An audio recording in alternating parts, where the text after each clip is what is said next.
Olá, tudo bem com vocês?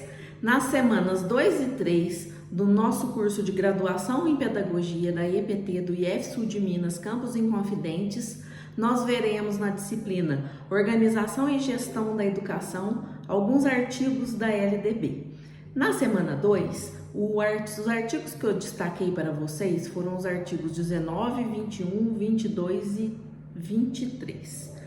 Gostaria de chamar a atenção que no artigo 19 diz como as instituições de ensino são classificadas administrativamente. Então, o item número 1 vai trazer que elas são públicas, mantidas e administradas pelo poder público, ou podem ainda ser privadas, desde que elas sejam administradas e mantidas por pessoas físicas ou por pessoas jurídicas de direito privado. Podem ser também escolas comunitárias, conforme o inciso 3º, e todas essas questões foram incluídas pela Lei 13.868 de 2019. Lá no parágrafo 1º, também no artigo 19, vai falar que tanto as instituições privadas quanto as instituições comunitárias, elas podem ser confessionais, atendidas pela orientação confessional ou com ideologias específicas. Já no parágrafo 2º, fala que essas mesmas escolas privadas ou comunitárias, elas podem ser filantrópicas desde que elas atendam à lei. Partindo para o artigo 21 da LDB, é um artigo que cai demais em concursos públicos, então eu peço que vocês atentem para ele. No artigo 21 diz assim: a educação escolar compõe-se de, primeiro, educação básica, sendo a educação básica formada pela educação infantil, pelo ensino fundamental e pelo ensino médio. Vejam bem, composição da educação básica, educação infantil, ensino fundamental, ensino médio. E item número 2, inciso 2º, educação superior. Então, esse é o artigo 21 da Lei de Diretrizes e Bases da Educação Nacional, Lei número 9.394 de 1996.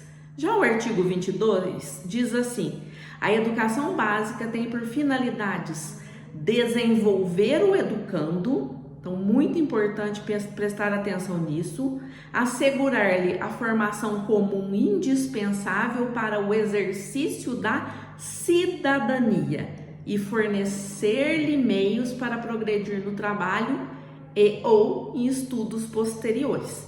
Então, não se esqueçam, de acordo com a LDB, a educação tem como finalidades desenvolver o educando, fazer com que ele se torne um cidadão e dar condições para que ele se desenvolva no trabalho, progreda no trabalho ou esteja preparado para estudos posteriores. Há ainda no artigo 22 um parágrafo único que estão nos slides, depois vocês dão uma olhadinha por lá.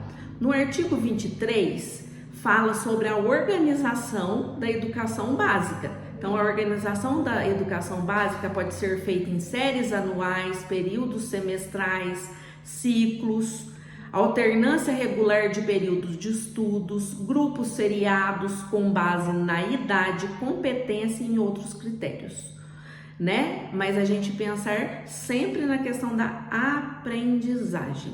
O parágrafo 1º também traz uma informação importante, que a escola pode reclassificar o aluno, inclusive podendo tratar de transferências para outros estabelecimentos, né, entre estabelecimentos do país ou do exterior, considerando as normas curriculares gerais. E o parágrafo 2º fala sobre o calendário escolar.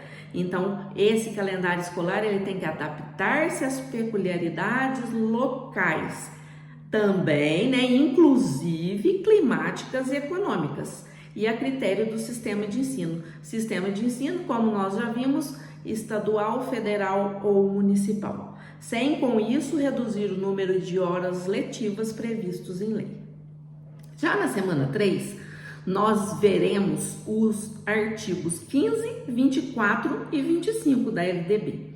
No artigo 15, diz para nós que os sistemas de ensino estadual, federal, municipal asseguram as unidades escolares públicas de educação básica que integram progressivos graus autonomia pedagógica e administrativa e gestão financeira. Não é ausência de regras para poder gastar o dinheiro e para poder administrar a escola, mas tem que seguir dentro das normas do direito financeiro público. Não se esqueçam dessa informação, que ela é muito importante, será muito importante para vocês passarem no concurso, para vocês fazerem atividades avaliativas. Já o artigo 24 vai falar sobre a educação básica nos níveis fundamental e médio. Então, vai falar da carga horária mínima anual de 800 horas, mínimo de 200 dias letivos, de efetivo trabalho escolar, excluindo o tempo reservado para exames finais, caso seja esse, que aconteça. Depois vai falar algumas questões nos incisos 2º, 3º, até o inciso 5º, que eu gostaria que vocês observassem com atenção.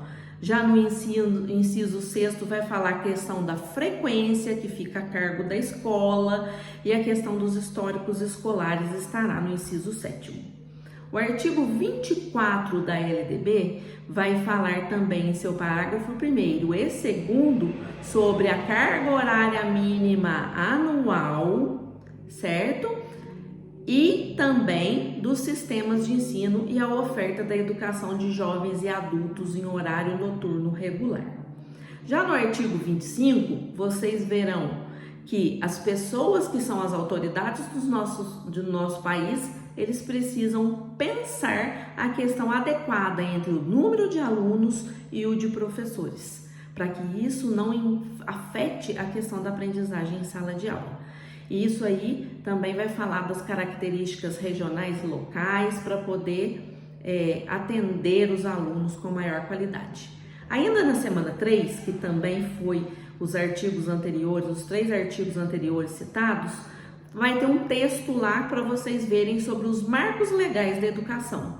E eu gostaria que vocês atentassem principalmente, façam a leitura do texto, mas atentem principalmente para a Constituição Federal citada nesse texto, principalmente em seus artigos 227 e artigo 206. Sobretudo o artigo 206 cai também muito em concurso público, tá? Então não se esqueçam disso. Eu coloquei nos slides o que versa os artigos da Constituição Federal 227 e o artigo 206.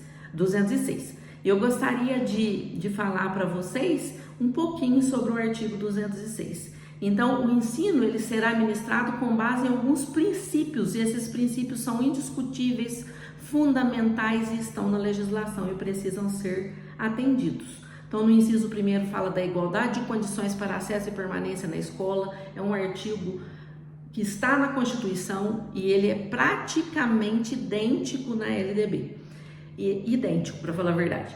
O inciso 2º que fala da liberdade de aprender, ensinar, pesquisar e divulgar a arte, o pensamento e o saber. A questão da ideia, do pluralismo de ideias e concepções pedagógicas, junto com a coexistência de instituições públicas e privadas de ensino, no inciso 3º.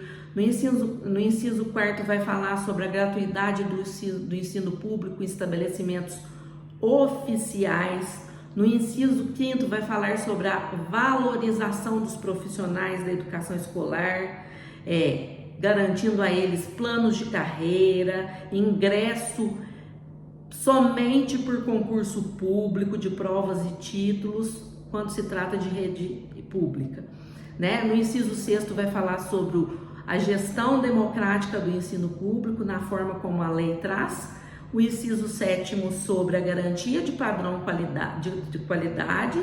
O inciso 8º sobre o piso salarial profissional nacional para todos os profissionais de educação escolar pública. E o 10º, a garantia da educação e aprendizagem ao longo da vida. Há ainda um parágrafo único também no artigo 206 que eu gostaria que vocês atentassem. Lembrando então que esse texto dos marcos legais vai trazer para vocês de que forma o ordenamento jurídico brasileiro resguarda a criança, ao adolescente, a titularidade dele ser o sujeito dos seus direitos. Nos vemos na semana 4. Um abração, qualquer coisa me chame. Tchau, tchau.